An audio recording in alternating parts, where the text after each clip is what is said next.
This program on investing under regulation crowdfunding is not investment advice. Rising with the crowd, power unbound, change makers lead where hope is found. Superpowers for good, shaping the fate. Investors and dreamers open the gate. Super Crow stands loud, proud, and true, building tomorrow for me and you. Welcome to the Superpowers for Good show from the Super Crowd. I'm your host, Devin Thorpe, and today I've got a great guest. He's doing something that I just love. I love this work. He's got a project in Minneapolis building a little development, infill housing that is so environmentally friendly. This is a passive house. Stick around. You don't want to miss this. Jim, welcome. I'm excited to learn more about your property, that you're building there in Minneapolis. This is, I've been to Minneapolis in the wintertime and good insulation is valuable. Coming tomorrow, we're gonna get some real below zero temperatures. It puts all this energy efficiency to work. Oh my gosh, I imagine so. What's the coldest temperature you've ever lived through there in Minneapolis? About 10 years ago, it was 26 below. Wow. Yeah, that's cold weather. Yeah. That's the point where it's past your nostrils and the moisture in your eyes starts to get a little solid. So. Oh yeah. That could happen when you go from a thing to the wow, I didn't know that could happen. Yeah. That's crazy. But so what is a passive house? I think there are a lot of people in our audience who don't even have any idea. I keep calling it a house. It's you're building a 3-unit project, 2 units fully passive, 1 unit otherwise quite efficient. Tell us about that. Right. Yes. Yeah. So 2 different parts of the game plan there. So yes, we're building a duplex. It's fitting on a normal size Minneapolis, 42-foot wide lot. Most lots in Minneapolis are 40 to 50 feet wide. And it's in a neighborhood that we've done a few other projects in and have lived in for the last 15 years. And so we are the literal mom and pop developer who working in our own neighborhood. We only do projects here in Minneapolis. I have another consulting firm that I do work across the country with, assisting other people in this type of middle housing and all electric housing that we do. But this project from our company, Heirloom Properties, and it is 2 units, so stacked on top of each other, 3 bedroom, 2 bathroom, basically. And then we have a 3-car garage out back off an alley, and we are able to put a 1-bedroom unit above that garage. So the passive house building is the duplex. And then as you get really small units, the passive house airtightness gets pretty challenging. And so we're going to do another really great certification program, which is a part basically to go past it, to get to passive house. But Zero Energy Ready Home is a federal program, right? And it's attached to some of the new great IRA tax credits for energy efficiency. So we'll be doing that for both pieces of the puzzle. But essentially, the duplex allows us to build sort of family scale housing, and you have something for probably 1 or 2 people in out back, and on a corner lot, it works really well. So passive house though is a energy standard that also incorporates some other sustainability measures as you go. But the key parts to passive is thermal control, air control, and radiation control, right? Kind of like, what does that mean? Well, thermal control, right? You want to have good insulation in your walls, and you want to have windows that are probably more than 1 pane, right? In Minnesota, you got to have 3 panes basically to make a good effort at keeping the cold out. And you're also trying to make sure that you don't have any things in the building that make it too easy for with cold air, especially outside here in the winter, to get inside. And so that's thermal control. And that reduces the energy that you need to heat and cool the building. So that's really that straightforward. For air control, you want to have air tightness, right? You don't have leaky windows. Minneapolis we have an older city. The house we first lived in here for 10, 12 years had really leaky windows, and so you feel that draft. literal draft, not just because it's cold, but because the air is getting in through typically the windows and doors. And also, if you seal a building up really well, especially new construction like we're doing here, you want to be able to circulate fresh air, because you're keeping that air from circulating by itself, as it would in an older building. And so we use some technology to help circulate that air while being energy efficient. And then radiation control is actually a good thing in many cases. In the wintertime here in Minnesota, we want that sunlight to actually come in. But in the summertime, it's still pretty hot in the 90s, and you want to keep that radiation, that sun out. So your windows being able to have shading on the outside and being able to have the right kind of glass are elements that keep energy under your control. This whole idea is about being able to be making good decisions about energy, but being able to do though while keeping us, the humans, right? This is what this is all about. It's not just a sort of a box on autopilot. But you're the pilot, right? The humans inside really should be able to have a lot of different options to have control over their thermal comfort and the energy use. Yeah, it really is amazing. And give us a sense. This radically reduces the electrical bill for the HVAC, the heating and cooling, compared to a conventional electric furnace or even a gas furnace. You're using a lot less energy. Give us a sense of how much energy is required, in your new place that you're building compared to the old place that was old and drafty. How much of a difference does that make? Yeah, well, there's probably two standards there. There's the current energy code, right, that you have to build to no matter what, and then there's buildings that are older than that are even less efficient.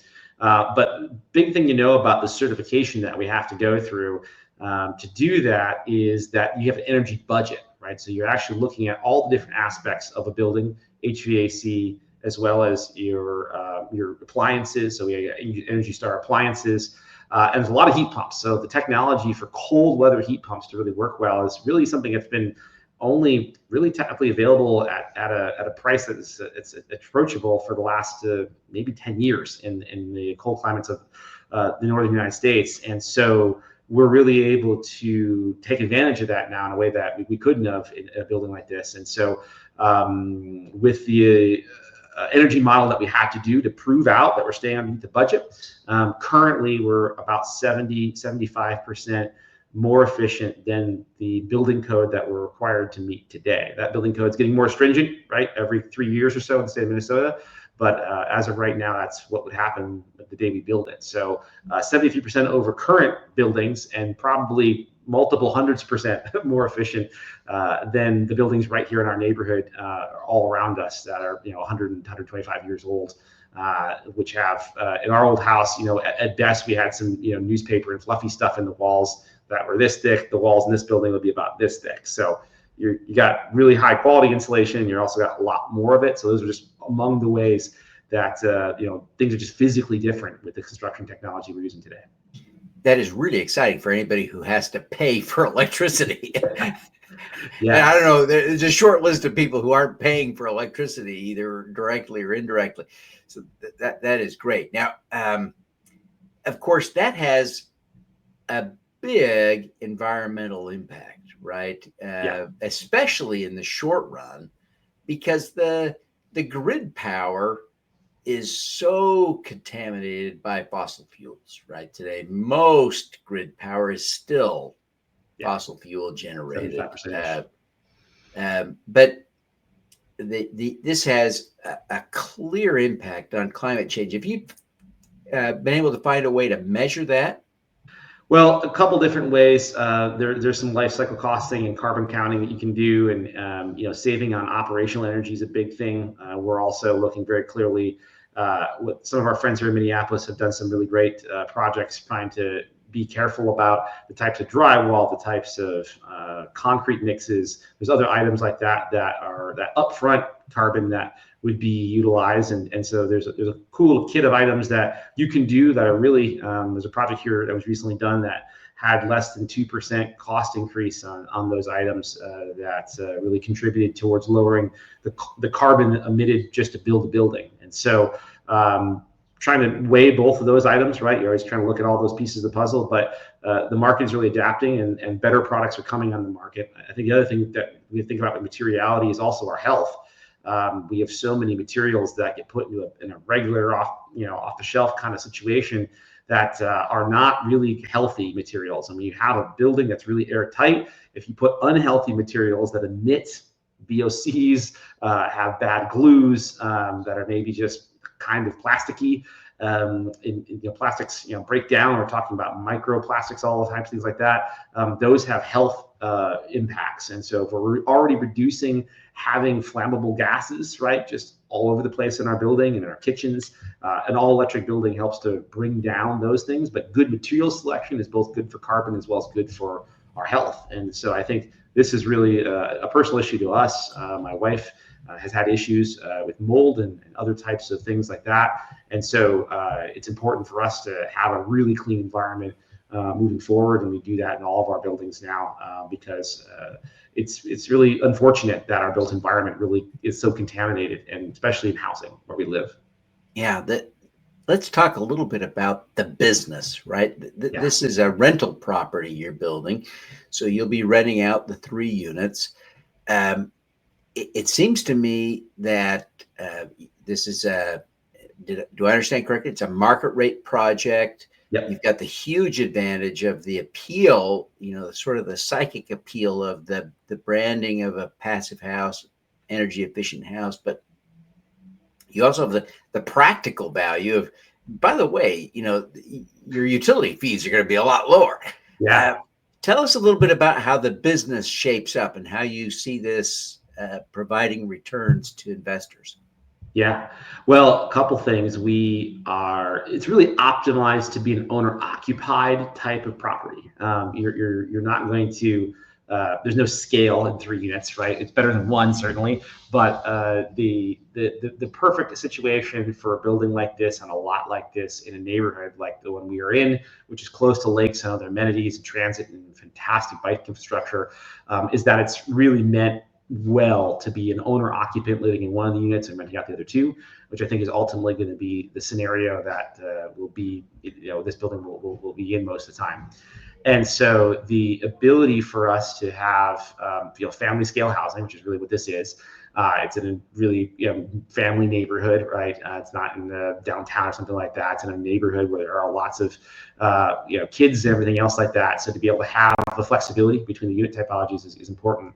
But the business model really is 2 things, right? Having a desirable location, a desirable building that's taking advantage of those things, and then coupled with those sustainability features that keeps the operational costs low long term. We know we can save money in the short term with the cost of electricity. We don't know what that's going to be like in 10 or 20 years. And I think that's really the long term reason that we do what we do now. We don't own older buildings. We only own new buildings because yes, we can retrofit older buildings, but it's hard. It's very hard in our climate zone.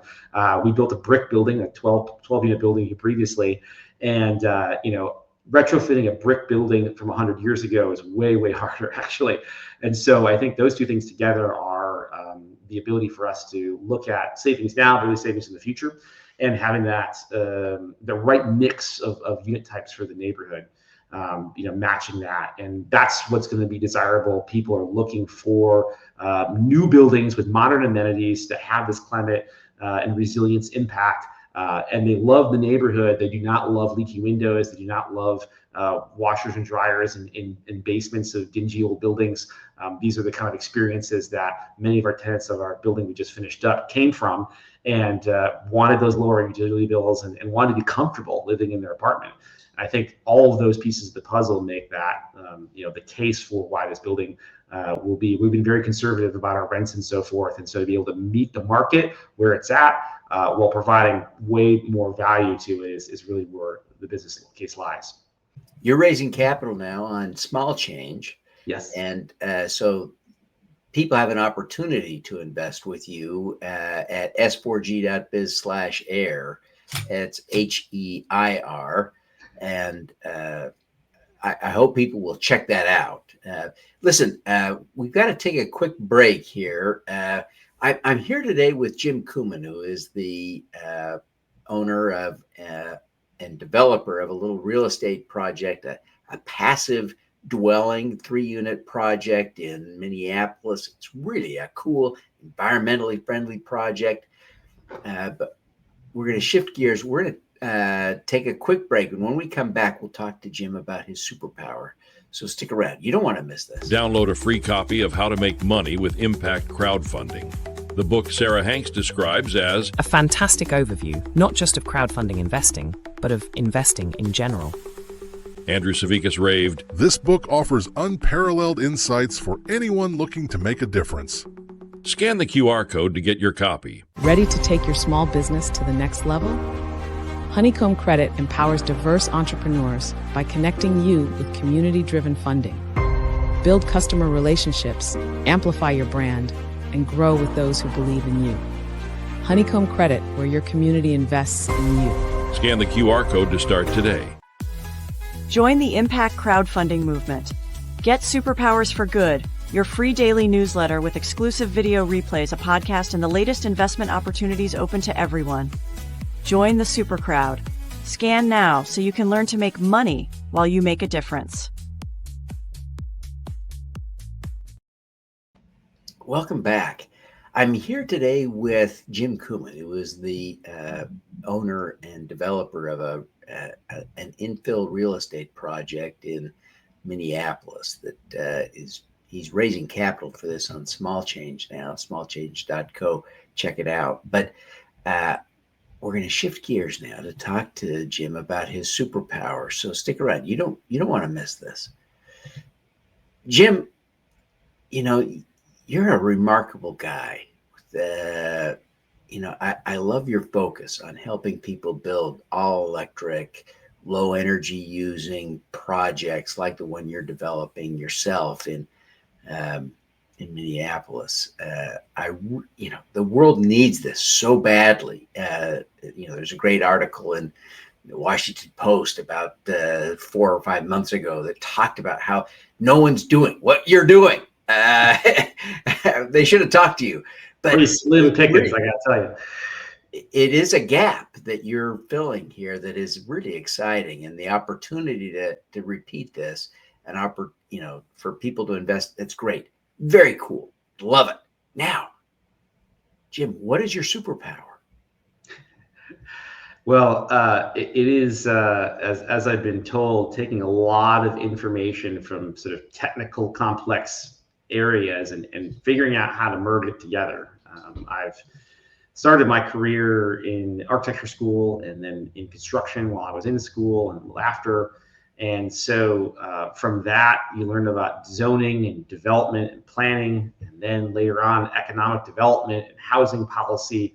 And so I've spent 9 years in the nonprofit sector working to put forth fiscally sound cities and development patterns that can create local wealth. And through that work in the nonprofit sector, that's sort of where this good part comes from, right? You realize that our systems for developing housing and really all types of development in our country are skewed now to the sort of scale of financial architecture.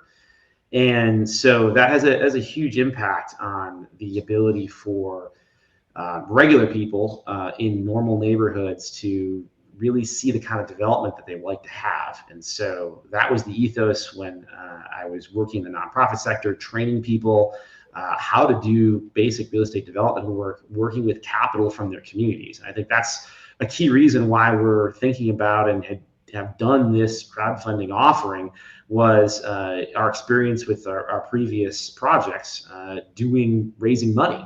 And we were finding ourselves talking to people who really didn't understand the core reasons why we were trying to build what we were building, particularly because it's different and it's going to have a little bit different profile. And over the course of the last couple of years, things have really changed in terms of the mantra of why this is important. We didn't have Washington Post articles about this kind of thing 5-7 years ago. And so while we're back in the private sector now, we both are doing work to support this kind of development. It's not easy because there are so many things within the development process, from zoning and entitlement to banking and investments, finding investors and so forth that are not suited for this. And so they conflict and they don't fit. And so being able to figure out a path through all of that and then add all that sustainability stuff on top of that, right? That's technical enough as it is, let alone doing a real estate development in this day and age. So trying to fit that together and make it accessible to people. Yeah, that's a great superpower. As you think about that, it's kind of a skill that has a broader application in your ability to figure out solutions, right? To complex situations. Can you think of another example of how you've used that ability to problem solve in your life? Can you think of a story you might share of a specific example?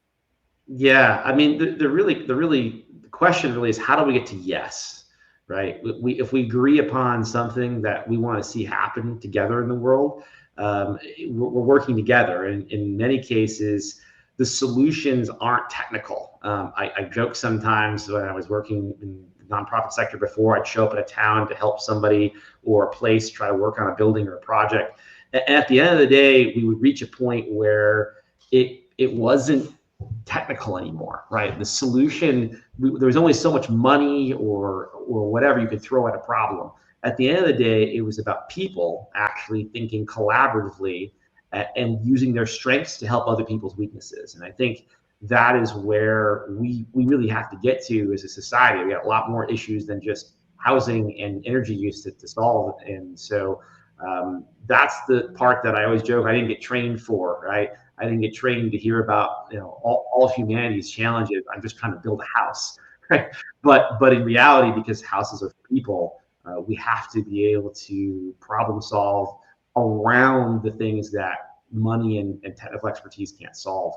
So I think that's a part of why the crowdfunding idea is so interesting to us, because we've met people along the way, and we hope we will continue to meet people who not only want to contribute funding, but will contribute something else to the project we don't even quite know yet what we're going to need, right? Every one of these new construction projects at this point is a series of relationships that have to come together that eventually create a thing, but relationships along the way are really interesting, and that's kind of why we've approached it this way, because we're looking for people who think and value the things that we want to create in the world, and when we do that together, right, we'll create something that we couldn't have created by ourselves. And I think that's something that Faith and I really take to heart, and we have slightly different interests in that work, but that's where we find a lot of joy in the collaborative. I think it's a profound insight to see that problems so often come down to people, policies made by people, decisions made by people, actions taken by people. Interesting.